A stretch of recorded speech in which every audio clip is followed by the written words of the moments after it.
Good afternoon, everyone. Today is 11th December, and we are back with our regular newspaper analysis.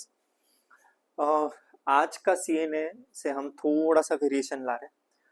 We will try कि जो most important articles है, mains, prelims, UPSC और APSC दोनों के perspective से उनका जो एक्सेसिव इंफॉर्मेशन है उसको साइड में रखकर जो सिर्फ उसका जिस्ट है, जो उसका आत्मा है उस आर्टिकल का, उसको डिस्कस करेंगे. जब डिस्कस करेंगे तो सबसे पहले I will talk to you about the title of the article. Then I will tell you कि सिलेबस के किस सेक्शन से वो रिलेटेड है और उस आर्टिकल का बैकग्राउंड क्या है और उस आर्टिकल का डायरेक्ट यूटिलिटी एग्जाम के पर्सपेक्टिव से कहाँ पे है, specially if it is about understanding, तो वो वहाँ कहाँ पे है इसके बारे में डिस्कस करेंगे. एंड वी विल ट्राई कि हम सारे आर्टिकल्स पूरा वीडियो 20 से 25 मिनट के बीच में कवर कर लें. कभी कभी अगर कुछ ज़्यादा एक्सप्लेन करना पड़ा तो वो 30 मिनट्स तक लेके जाएंगे, बट विल ट्राई और उसको पहले ही कवर कर लें. एमसीक्यू मेंस का भी एक क्वेश्चन होगा और प्रीलिम्स के लिए भी एक क्वेश्चन होगा. आज क्वेश्चंस थोड़े सिंपल रखे हुए हैं. आज के जो आर्टिकल्स है उसमें भी 3 आर्टिकल कॉन्सेप्चुअली साउंड है और 2 आर्टिकल जो है वो इंफॉर्मेशन बेस्ड है. ठीक है, तो शुरू करते हैं आज के डिस्कशन को. आज के डिस्कशन में जो 5 आर्टिकल हम लोग डिस्कस करने वाले हैं, पहला है इलीगल इमिग्रेंट्स के बारे में, जिनके बारे में रोहिंग्या इमिग्रेंट्स के बारे में, बांग्लादेशी इलीगल इमिग्रेंट्स के बारे में अमित शाह सर ने एक पार्लियामेंट में डिबेट के दौरान एक स्टेटमेंट दिया. उस स्टेटमेंट के ऊपर एक डिस्कशन आया है द हिंदू में, उसके बारे में ये आर्टिकल डिस्कस करता है.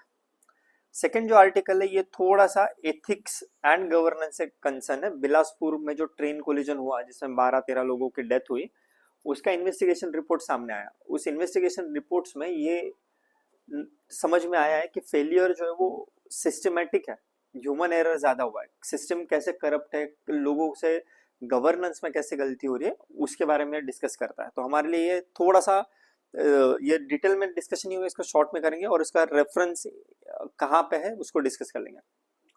थर्ड आर्टिकल जो है वो आईआर और डिफेंस दोनों से रिलेटेड है.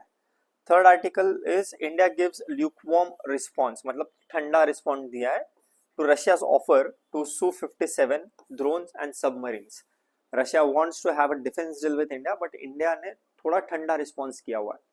तो इसके पीछे वजह क्या है, हम जियोपॉलिटिक्स कैसे मैनेज कर रहे हैं, इंटरडिपेंडेंसी को हटाकर सेल्फ डिपेंडेंसी को कैसे लाने की कोशिश की जा रही है ना, इसके बारे में ये आर्टिकल डिस्कस करता है. Fourth article is regarding judiciary. Fourth article is regarding judiciary. Farmer जजेस जो है उन्होंने एक ओपन लेटर लिखा हुआ है. इट्स वेरी रेयर कि जो वर्क कर चुके सुप्रीम कोर्ट के, हाई कोर्ट के जजेस है, वो कलेक्टिवली सब मिलकर पब्लिक के लिए अगर लेटर लिखते हो तो it's a very rare phenomena. It means there is something seriously wrong, है ना. तो वो किस बारे में लिखा हुआ है उसको हम डिस्कस करेंगे. And the last article is also regarding supreme courts statement. Statement supreme court ने दिया हुआ है लेकिन ये कंसर्न करता है स्टेट और गवर्नमेंट को. The Supreme Court has stated that state is a continuum and one government cannot undo the actions of the previous one, है ना. तो स्टेट क्या होता है, नेशन स्टेट और गवर्नमेंट में क्या डिफरेंस है, इसको डिस्कस करेंगे. Why we should differentiate between these two, इसके बारे में चर्चा होगी. हमारा नेक्स्ट फाउंडेशन बैच है जो एपीएससी और यूपीएससी दोनों के लिए यूजफुल है. स्पेशली जो वर्किंग प्रोफेशनल है उनके लिए ये ऑनलाइन फॉर्मेट में भी अवेलेबल है. अगर आप चाहो इसके बारे में और जानकारी जाना तो please contact on this number. Soon we would be launching crash course for prelims 2026. उसके बारे में डिटेल्स जो है वो आपके साथ बहुत जल्दी शेयर किए जाएंगे. उसकी to stay in touch with the information please follow the CSAP YouTube channel, or you can contact on this number, or you can get in touch with CSAP through Telegram as well. Okay, तो ये recently start हुआ है 9 दिसंबर से, तो आज तीसरा दिन है। It is known as pre fit program. इसमें 15,000 MCQs को सॉल्व किया जाएगा, जिसमें 3,000 लाइव डिस्कशन होगा यूट्यूब पे एंड 12,000 के टेस्ट सीरीज है ना। ये पेड टेस्ट सीरीज होगी जो आपको CSAP के ऐप के ऊपर अवेलेबल है। अभी अर्ली बर्ड डिस्काउंट चल रहा है, तो आप इस नंबर पे कांटेक्ट करके उसको एक्सेस ले सकते हो। वैसे इस टेस्ट सीरीज में 30-30-30 ऐसे 90 सेक्शनल टेस्ट है, easy, medium and difficult for all the subjects. And apart from that 30 extra full length test है, जिसमें प्रीवियस ईयर के टेस्ट है, CSAT के टेस्ट है, फुल लेंथ टेस्ट है, मिक्स बैच है, तो इसको आप एक्सेस कर सकते हो। This is the QR code, you can scan it and download the app, and from there you can have access to all the information and infographics. All right, so let's get started. First article जो है, it is illegal immigrants। ये Amit Shah sir ने parliament में statement दिया that illegal immigrants will be detected, illegal immigrants will be detected, deleted and deported. पकड़ेंगे, उनके जो झूठे डॉक्यूमेंट्स है उनको खत्म करेंगे एंड उनको वापस भेज देंगे। ये होम मिनिस्टर सर ने पार्लियामेंट में कहा। ये डिस्कशन में कब आया? जब वंदे मातरम के बारे में जब हीटेड डिबेट चल रहा था, तब इलीगल इमिग्रेंट्स के बारे में बात आई, Bangladeshi illegal immigrants, Rohingya illegal immigrants, इनके बारे में बात आई, तब उस कंटेक्स्ट में ये स्टेटमेंट दिया गया। This particular statement was given in context of electoral roll purity। जो इलेक्टोरल रोल की प्यूरिटी मेंटेन करना इलेक्शन कमीशन का जॉब है। SIR मतलब special intensive revision and in context of national security. इस टोटल डिस्कशन में कुछ चीजें हाईलाइट हुई है। एक तो सिटीजनशिप के बारे में डिस्कशन हुआ कि होता क्या है, किसको मिलनी चाहिए, इलीगली अगर एक्वायर हो रहे तो क्या उसके ऊपर स्टेप्स लेने चाहिए। इलेक्टोरल रिफॉर्म्स के बारे में बात हुआ है। फिर जो इन्फिल्ट्रेशंस के रिलेटेड कंसर्न्स है उसके बारे में बात हुआ है, क्योंकि अगर इलीगली इन्फिल्ट्रेट कर रहे तो it's also security crisis. And then इसमें सेंटर और ऑपोजिशन के बीच में भी कुछ कॉन्फ्लिक्ट हुआ है, उसके बारे में डिस्कशन हुआ है। ठीक है, ऑलराइट। सो इस आर्टिकल से आपको मेंस के लिए अगर आपको क्वेश्चन अटेम्प्ट करना है तो आप इस क्वेश्चन को ट्राई कर सकते हैं। सिंपल क्वेश्चन है, 10 मार्कर, आप इसको अटेम्प्ट कर सकते हैं। क्वेश्चन इज, ये स्टेटमेंट है, illegal immigration poses administrative, political and security challenges. ये स्टेटमेंट दिया हुआ है। In this context of this statement discuss with reference to the recent parliamentary debate on electoral roll revision. अगर 10 मार्क का question है तो आपके 3.3 सब सेक्शन यहीं पे मिल गए। इसको डिस्कस कर लो, इसको डिस्कस कर लो और इसको डिस्कस कर लो। आपका कंटेंट क्वेश्चन से ही आपको मिल जाएगा। एनीवेज, चलो वापस आते हैं हमारे आर्टिकल के ऊपर।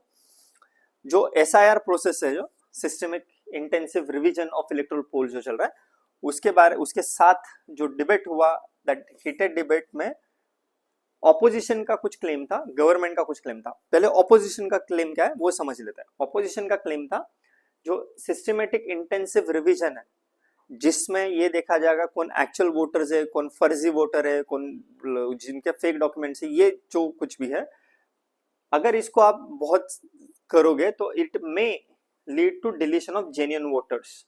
कुछ गीले के साथ या सूखे के साथ गीला भी जल जाता है, वैसे ही इलीगल इमिग्रेंट्स को जब आप एलिमिनेट करोगे वोटर लिस्ट से, इलीगल वोटर्स को, तो उसके साथ शायद पॉसिबिलिटी कि जो एक्चुअल वोटर्स है उनका नाम भी डिलीट हो जाए, क्योंकि documentation and pressure of generating the roll, है ना।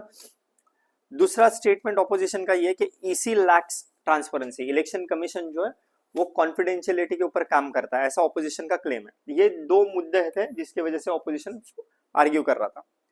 इसके अगेंस्ट गवर्नमेंट का आर्ग्यूमेंट था जो SIR होता है, systematic intensive revision, it is actually pro democracy, क्योंकि ये डेमोक्रेसी में जिनके लिए गवर्नमेंट बनने जरूरी है, जिन्होंने बनाने जरूरी है, वही रहेंगे। जो फर्जी वोटर है, इलीगल वोटर है, वोटर का मैनिपुलेशन, इलेक्शन का मैनिपुलेशन वो कम हो जाएगा, है ना. It will actually strengthen the voter roles.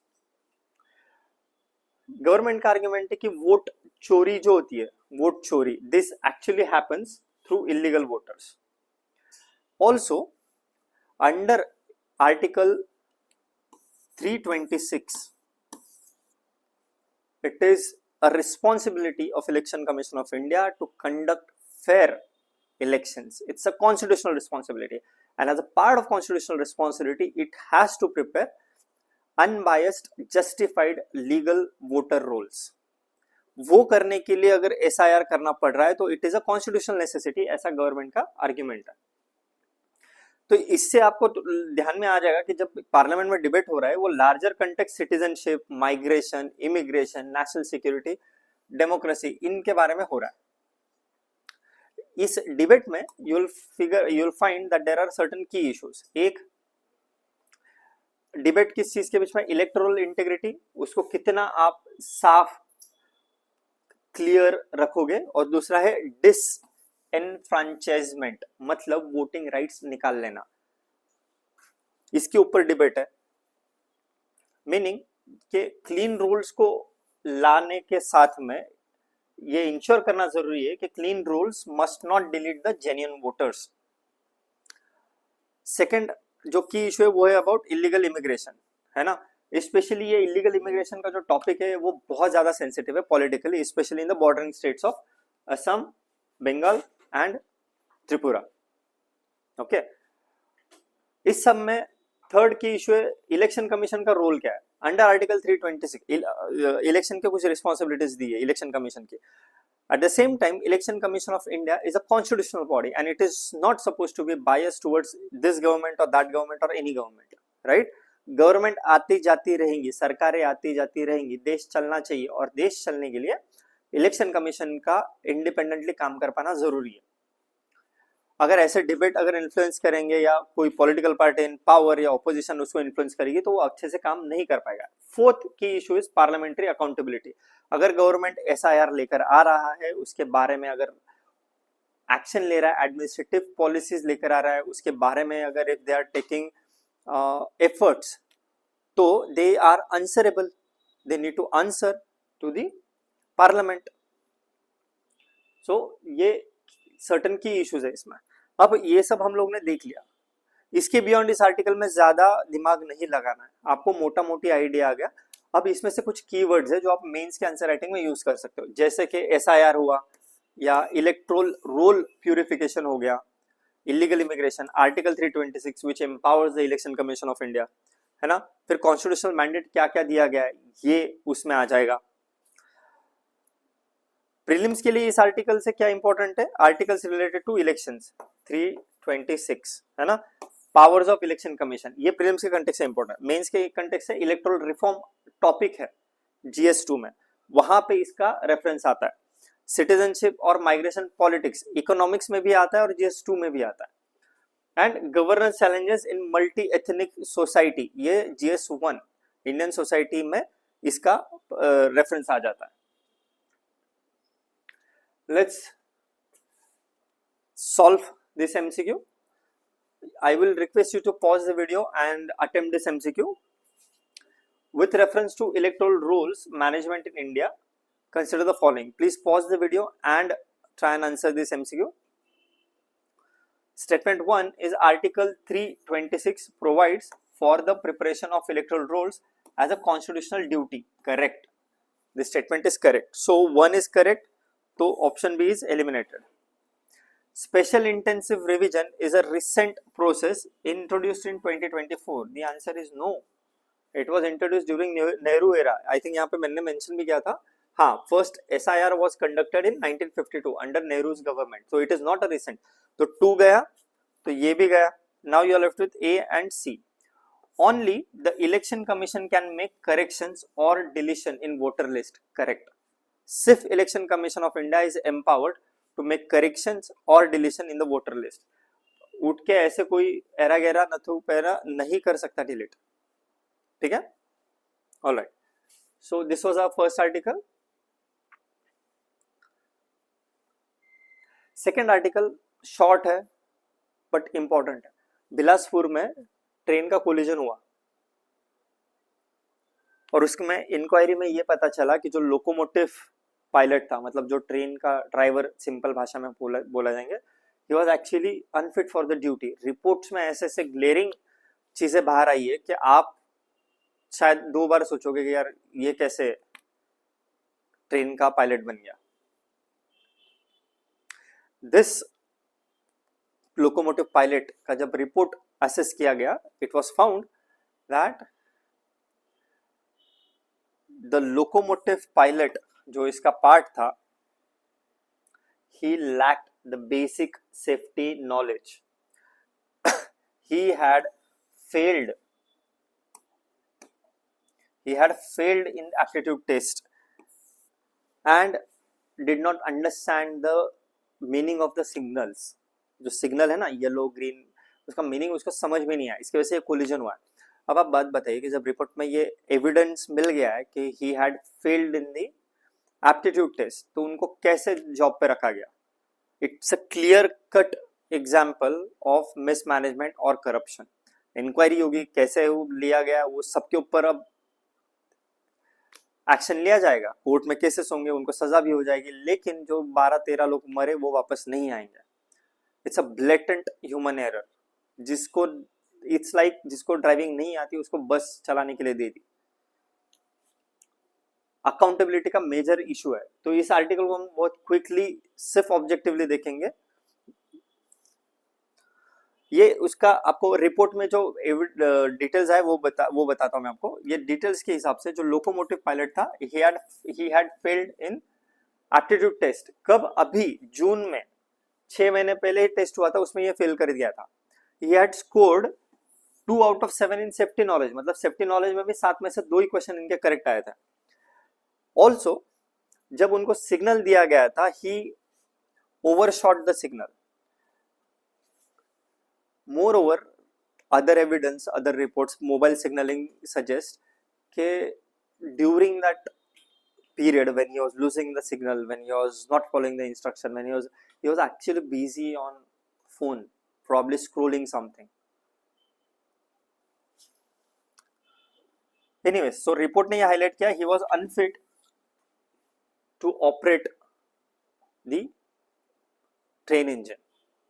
Mains के पर्सपेक्टिव से इसको आप कैसा क्वेश्चन आ सकता है, इसके ऊपर से कैसे फ्रेम हो सकता है? Discuss how human error, training gaps and institutional oversight, 3 चीजें दी है। ह्यूमन एरर जो इस केस में हुआ है, training gaps and institutional oversight contribute to a railway accidents in India, suggest reforms. ठीक है, ओके। सो कंटेक्स्ट मैंने आपको एक्सप्लेन कर दिया। जो स्ट्रक्चरल इशू इस आर्टिकल में हाईलाइट किए गए उनको डिस्कस कर लेते हैं। The first issue that has been highlighted is inadequate training and certification. नहीं दिया था, और वो सिर्फ उस लोकोमोटिव पायलट की बात नहीं है। रिपोर्ट्स में काफी जो पायलट्स है उनके असेसमेंट में भी ये पाया गया कि उनको enough adequate training and certification नहीं मिलता। एप्टीट्यूड टेस्ट में फेल्ड है, फिर भी वो काम कर रहे हैं। सुपरविजन वीक है ना। जो कंपिटेंसी वाला सर्टिफिकेट इशू किया जाता है, उस अथॉरिटी ने शायद प्रॉपर असेसमेंट किया ही नहीं कि ये फिट है या नहीं है। Basic failure to follow the signalling rules, मतलब बेसिक सिग्नल्स नहीं समझ में आए। इमरजेंसी रिस्पांस में भी फेलियर आया। जो असिस्टेंट पायलट था, he also could not handle the situation.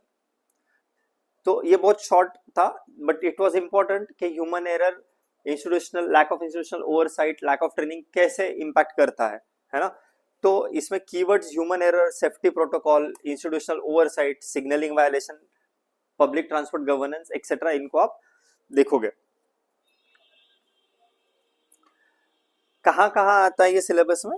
GS3 में डिजास्टर मैनेजमेंट में आता है, क्रिटिकल इंफ्रास्ट्रक्चर के सेफ्टी में आता है, ट्रांसपोर्ट सिस्टम में आता है, एंड GS2 में accountability in public service, governance failure, administrative reform. यहाँ ये इस कंटेक्स्ट में ये आर्टिकल इंपॉर्टेंट हो जाता है।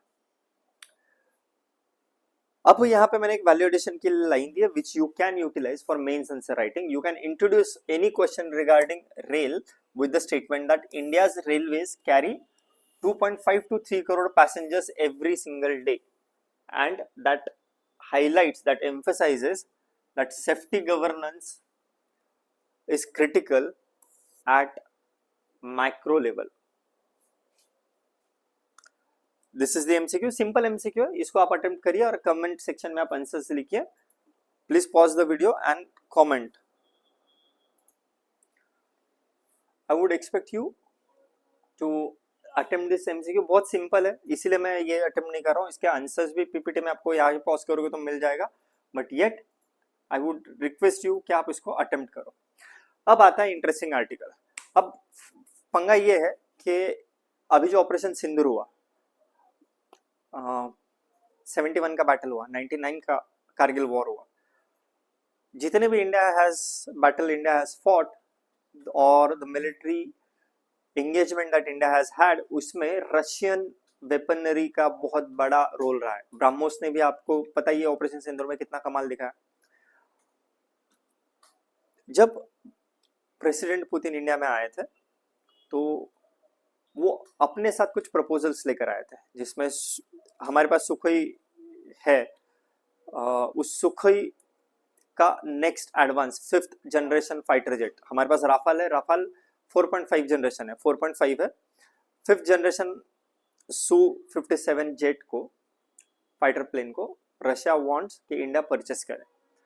And there are other equipments also जो हम लोग आर्टिकल में डिस्कस करेंगे, but India has given it a lukewarm response, meaning थोड़ा ठंडा रिस्पांस दे दिया.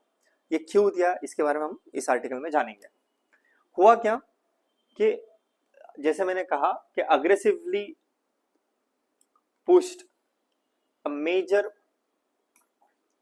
Defence platform to India, Su-57 which is a 5th generation fighter plane, Geran kamikaze drones. Kamikaze drones क्या होता है मैं आपको एक्सप्लेन करूंगा, and submarines. Yet India responded cautiously, signalling a strategic shift towards Atmanirbharta in defence, self reliance and selective foreign procurement. Why is it important? It is important for defense diplomacy, which India has a very strong strategic autonomy and India-Russia relations. इस context में ये बहुत critical हो जाता है. Questions means के context में इसमें क्या frame हो सकता है? That India's defense procurement must balance strategic autonomy, capacity needs and indigenization. Evaluate this statement in India's cautious response to Russian systems. आप इसको अटेम्प्ट कर सकते हो, और अगर आप चाहते हो तो आप इन क्वेश्चन के आंसर्स लिखकर कमेंट सेक्शन में भी दे सकते हो. हम हमारी तरफ से जितना हो सके कोशिश करेंगे कि उस क्वेश्चंस के मॉडल आंसर या उसके बारे में कुछ रिव्यू दे पाए, है ना. सो कोशिश करना. ओके, बैकग्राउंड देख लेते हैं. 2014 तक, 2014 तक इंडिया का जो डिफेंस का प्रोडक्शन था, डिफेंस प्रोडक्शन जो इंडिया में प्रोड्यूस होता था, इट वाज वर्थ 46,000 करोड़. 2014 में लगभग 46,000 करोड़ का होता था, लेकिन आज वही होता है लगभग 1.5 लाख करोड़. 3 गुना ज्यादा इंडिया डिफेंस के इक्विपमेंट्स को प्रोड्यूस कर रहा है. इंडिया ने अपना सेल्फ रिलायंस इतना ज्यादा बढ़ा लिया है, 3 टाइम्स. और उसमें से आज लगभग 24,000 करोड़ का डिफेंस इक्विपमेंट इंडिया एक्सपोर्ट कर रहा है.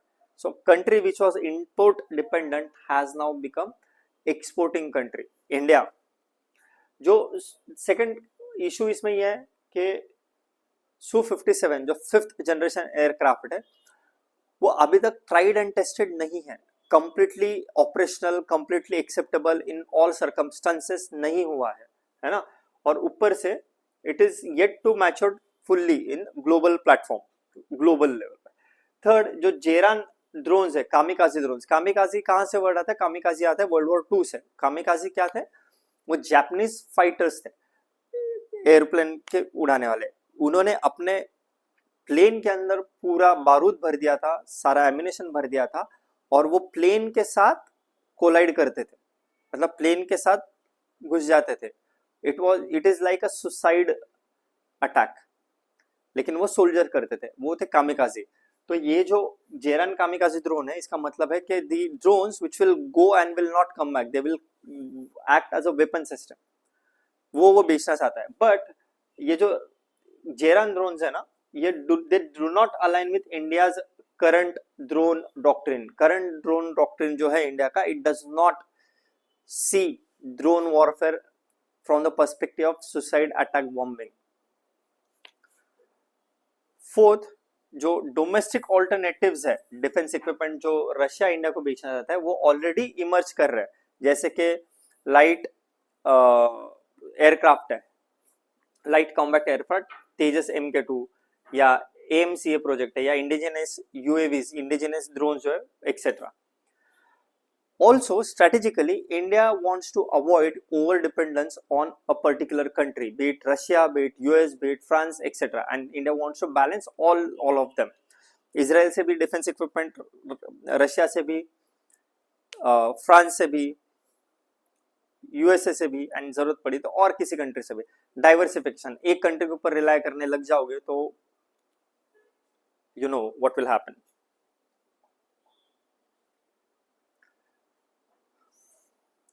इसका सिग्निफिकेंस क्या है? इस तरीके से इंडिया ने कोल्ड सिग्नलिंग देने का, ल्यूकवार्म रिस्पॉन्स देने का, इसका सिग्निफिकेंस है, it marks a shift from Russia centric dependency of India to diversified and indigenous defense.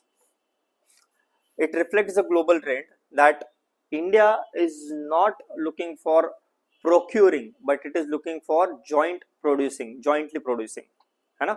मतलब हम सिर्फ आपसे खरीदेंगे नहीं, तो आपके साथ मिलकर बनाएंगे। So India is prefers joint development over direct purchase. Signal strategic balance as India manages ties with US, Russia, France simultaneously.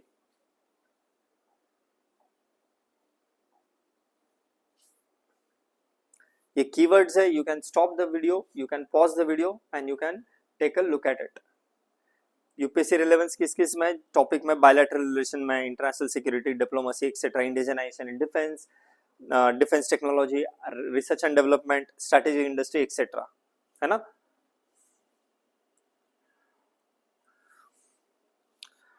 Mains के पर्सपेक्टिव से इंट्रोडक्टरी स्टेटमेंट मैंने दिया हुआ है। अगर इंडिया रशिया डिफेंस के बारे में अगर क्वेश्चन आता है तो यू कैन स्टार्ट के एक टाइम पे, I'll read it in English. India Russia defense cooperation once accounted for 70% of India's military inventory. This is steadily decreasing due to diversification into US, France, Israel, along with indigenous platforms. Please attempt this MCQ. Please pause the video and attempt this MCQ. I will read it out. Consider the following statements about recent India-Russia defense interactions. First, Russia offered India the Su-57, a fifth generation stealth fighter. Correct? ये Russia ने offer किया है. So, C eliminated. India has shown strong interest in purchasing Geran kamikaze drone. नहीं लिया. India does not align. India's drone policy does not align with kamikaze kind of drones. So ये नहीं है. So second statement is wrong. So this is wrong. Statement 3. India's current defense strategy is heavily focused on indigenization. Correct. So correct answer would be 1 and 3. Let's move on to the fourth article. Fourth article is regarding judicial independence. Former judges have condemned the motivated campaign against Chief Justice of India. हुआ क्या है, मोटा मोटी background आपको बताता हूँ. Chief justice of India Rohingyas के illegal immigration के केस के ऊपर सुनवाई दे रहे थे, तो उन्होंने एक क्वेश्चन पूछा जिसमें उन्होंने रोहिंग्यास का इमिग्रेशन को ना सिंपैथी थी ना उसको ऑपोज किया। उन्होंने एक ऑब्जेक्टिव जुडिशियल क्वेश्चन पूछा, उस जुडिशियल क्वेश्चन को तोड़ मरोड़ के उसको मिस इंटरप्रेट करके सीजीआई के अगेंस्ट कैंपेन चलाया जा रहा है कि इन्होंने ऐसा गलत किया है, एक्सेट्रा एक्सेट्रा, जो भी आप पता है, I don't need to mention it, कि क्या कैंपेन किस तरीके से चलाया जाता है। तो उसको कंडेम करने के लिए जितने भी आई थिंक 50 से ज्यादा retired judges of Supreme Court and different high courts have written an open letter. Open letter means letter concerning to public. हम सब लोगों के लिए उन्होंने लेटर लिखा। उस लेटर बहुत रेयरली कोई आपको दिखाई देता है कि इस तरीके से कोई भेज रहा है, तो इसके लिए उसका वैल्यू बढ़ जाता है, इंपॉर्टेंस बढ़ जाता है। Unless there is something grave happening, former जजेस डोंट टेक सच एक्शंस।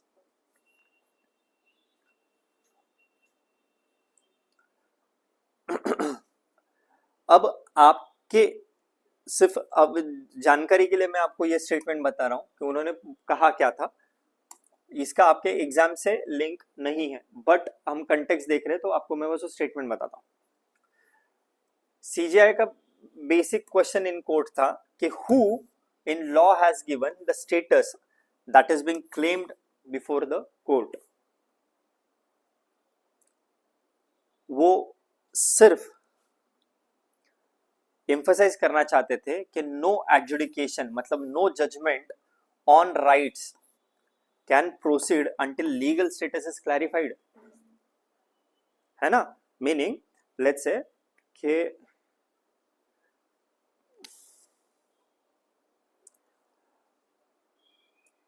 मेरे ह्यूमन राइट्स अगर वायलेट हुए और एक लॉ है जो ये कहता है कि इंडियन सिटीजन्स के ह्यूमन राइट्स वायलेट नहीं हो सकते, तो पहली चीज तो ये होगी ना कि पहले ये एस्टैब्लिश करने पड़ेगा कि मैं इंडियन सिटीजन हूं भी या नहीं भी। पहले ये डिसाइड किए बिना कि मैं इंडियन सिटीजन हूं या नहीं हूं, मेरे राइट्स के ऊपर डिसीजन कैसे दिया जा सकता है। एग्जैक्टली यही उन्होंने कहा है। They emphasise that no adjudication on rights can proceed until the legal status is clarified. Also उन्होंने ये भी कहा था कि no human being on Indian soil, be it citizen or foreigner, can be subjected to torture or inhuman treatment. इसको misquote करके, misuse करके उनके अगेंस्ट कैंपेन चला गया। ठीक है, क्वेश्चन इसके अगेंस्ट क्या है कि criticism of the judiciary is legitimate mains के पर्सपेक्टिव से, but when does it become a threat to judicial independence, ये क्वेश्चन है। Discuss with example.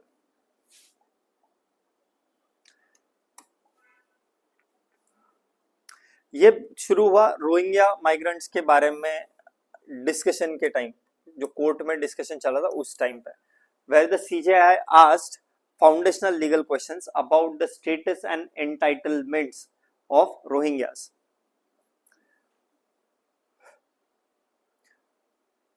जो रिटायर्ड जजेस है, they intervened publicly to protect the institutional dignity of the supreme court, independence of the जजेस from political and social pressure. दोनों pressure से उनको independent रखना होगा।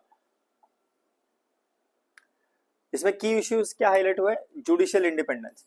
अगर ऐसे पब्लिकली आप उनको मलाइन करने लग जाओगे, प्रेशर जनरेट करने लग जाओगे, तो वो कैसे इंडिपेंडेंटली काम कर पाएंगे? That is, courts must be free from external pressure, be it political or be it public. Second, legitimate criticism versus motivated attack. ये important है, ठीक है। क्रिटिसिज्म क्या है? क्रिटिसिज्म जो है जुडिशरी का, वो अलाउड होता है। You can criticise the judiciary, ये हेल्दी होता है डेमोक्रेसी के लिए, जुडिशरी के लिए। लेकिन जो मोटिवेटेड कैंपेन्स है ये अलाउड नहीं है, because they are intended to delegitimise the institutions. Third issue है रेफ्यूजीज के स्टेटस में एम्बिग्विटी है, मतलब इंडिया में कोई भी लॉ रेफ्यूजीज से कंसर्न नहीं है। India does not have independent और सेपरेट और स्पेशल लॉ कंसर्निंग रेफ्यूजीज। सो इसीलिए सिंस कोई रेफ्यूजी का लॉ नहीं है, तो रोहिंग्यास जो है, their entry is classified as irregular और इलीगल। और ऐसा आप स्टेटमेंट दे दोगे कोर्ट में, तो कोर्ट कचहरी के मामले में ऐसे वर्ड्स एम्बिग्विटी पैदा करते हैं। और इसकी वजह से लीगल कॉम्प्लेक्सिटी बढ़ जाता है। फोर्थ है इंपॉर्टेंस ऑफ पब्लिक ट्रस्ट, क्योंकि कोर्ट जो होता है ना, they rely on moral authority, लोगों का भरोसा है कोर्ट्स में, मॉरल अथॉरिटी पब्लिक देती है उनको, ट्रस्ट मेजर रोल प्ले करता है। अगर ऐसे मोटिवेटेड कैंपेन उनके अगेंस्ट रन करेंगे तो पब्लिक का ट्रस्ट हटने लगेगा कोर्ट के लिए, specially supreme court, constitutional benches के लिए जो रिस्पेक्ट है वो कम होने लगेगा, and for democracy it is not good. ये आप पॉज करके ये कीवर्ड्स नोट डाउन कर सकते हो कि कौन से कीवर्ड्स इसमें से आपके आंसर राइटिंग के लिए इंपॉर्टेंट है। जैसे कि जुडिशियल इंडिपेंडेंस हुआ, institutional integrity, rule of law है, पब्लिक ट्रस्ट है, रेफ्यूजी लीगल स्टेटस है, सेपरेशन ऑफ पावर है between judiciary, political entities, executives, legislative body etcetera.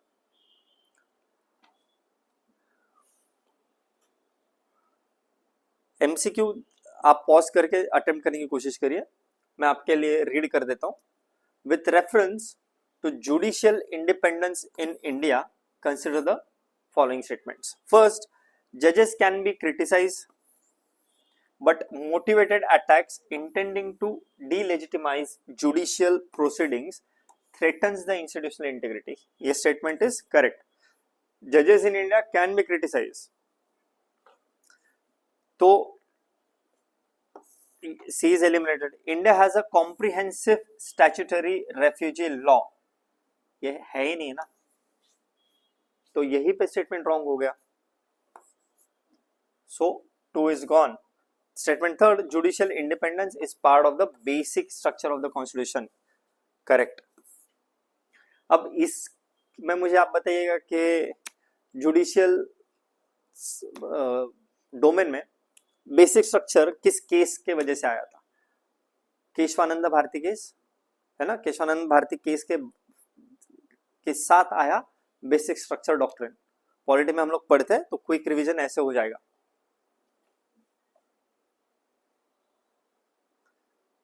This is the last article, simple article है।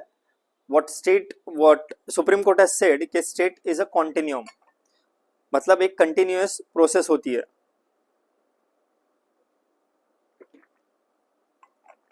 One government cannot undo the actions of another. Supreme Court कहना क्या चाहता है? मोटा मोटी Supreme Court ये कहना चाहता है कि नेशन स्टेट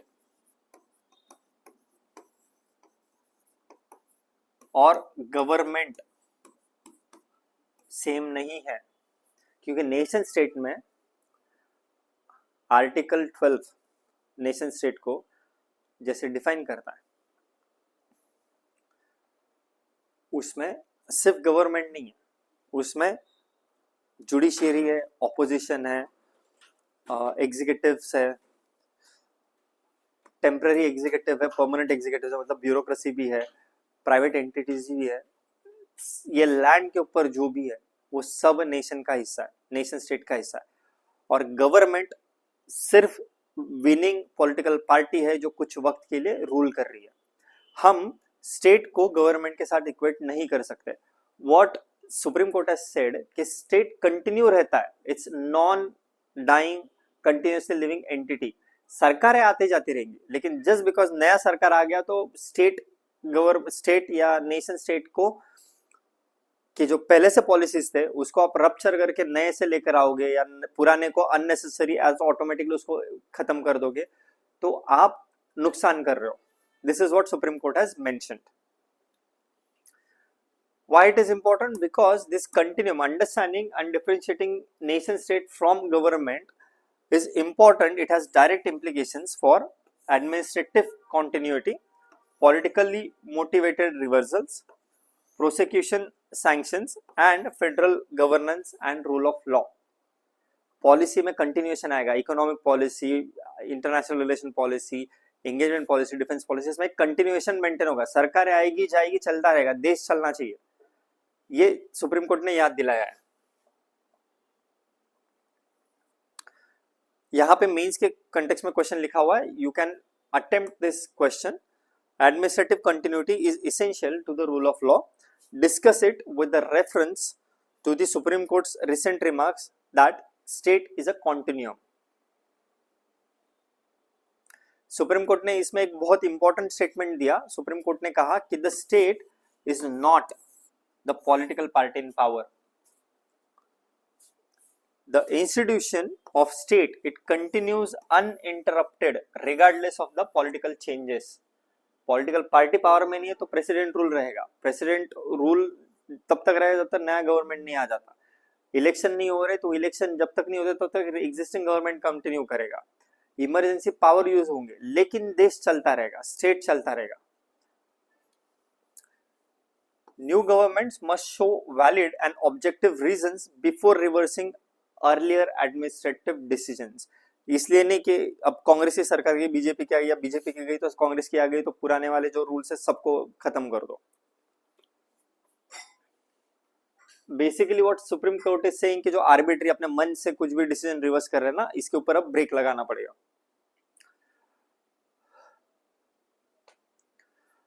ठीक है. गवर्नमेंट ने, सुप्रीम कोर्ट ने क्यों क्रिटिसाइज किया? Supreme court has highlighted that citizens and officials must have predictability and legal certainty. अगर predictability होगा तो ही कोई भी 25 साल के लिए, 30 साल के लिए, 15 साल के लिए इन्वेस्ट करेगा ना, क्योंकि गवर्नमेंट तो हर 5 साल बाद चेंज होगी. अगर गवर्नमेंट 5 साल के बाद चेंज होकर पूरे पॉलिसीज चेंज करने वाली होगी तो कोई भी बाहर से इन्वेस्टर या यहाँ का कोई भी इंसान 15-20 साल के प्रेडिक्टेबिलिटी के क्वेश्चन के ऊपर कैसे काम कर पाएगा? Second is, this governance cannot be treated as the personal domain of any political party, and the state authority must transcend the political transactions. जो भी आपके political transaction है इसके beyond जाके देश के बारे में, स्टेट के बारे में सोचना होगा. इस डिबेट में क्या कॉन्स्टिट्यूशनल प्रिंसिपल हाईलाइट किया कि state is not government, legality should preceded over the political preferences. अगर आप किसी भी डिसीजन को रिवर्स कर रहे हो प्रीवियस गवर्नमेंट का, then the reason constitutional standards satisfy करने चाहिए, reasonableness, non arbitrariness and public interest. They have also discussed about civil services integrity, क्योंकि जो फ्रीक्वेंट पॉलिटिकल रिवर्सल्स होता है उसके वजह से सिविल सर्वेंट्स के मन में फियर जनरेट होता है, इंस्टेबिलिटी जनरेट होती है, and it weakens the administrative professionalism. Also जो आप सैंक्शंस डालते हो उसमें भी तो अकाउंटेबिलिटी मेंटेन होना जरूरी है. Please pause the video and I would suggest कि आप अभी से नोट बनाना शुरू करो कीवर्ड्स का. कीवर्ड्स आपको मेंस के आंसर राइटिंग में बहुत हेल्प करता है.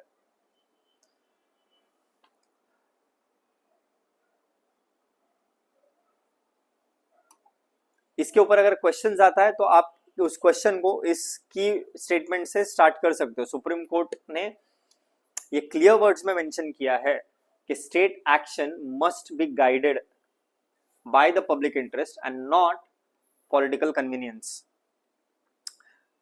Pause the video and attempt this MCQ. MCQ मैं आपको रीड करके दिखाता हूं. Please mention your answers in comment section. Consider the following statement.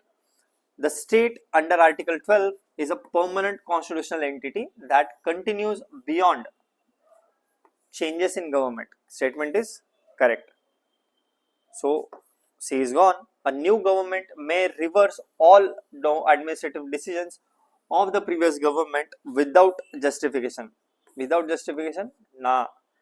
यही तो point of contention है. So, statement 2 is gone. The Supreme Court has held that arbitrariness in reversing earlier decisions violates the rule of law. Correct. The correct answer is A, 1 and 3 only. So, CSAP के जो smart books है वो अब SMS में भी available है. You can get access to these books by contacting on this number. Thank you for joining us today, and we are continuously working on making CNA better and better. उसलिए आपके comments, आपके word of appreciation और word of criticism all are appreciated. आप please हमें comment section में बताइए कि इसको हम और इम्प्रूव कर रहे हैं डेली बेसिस पे, इसमें और क्या चेंजेस ला सकते हैं. आप प्लीज़ हमें बताइएगा. Will think over that, will try and include those in daily current affairs analysis. अब 6 बजे से लाइव होगा आज का प्रीफिट का डिस्कशन। आज का टॉपिक जो है वो इंडियन पॉलिटी का है। Rest, please come and join us live and get benefited out of it. Thank you.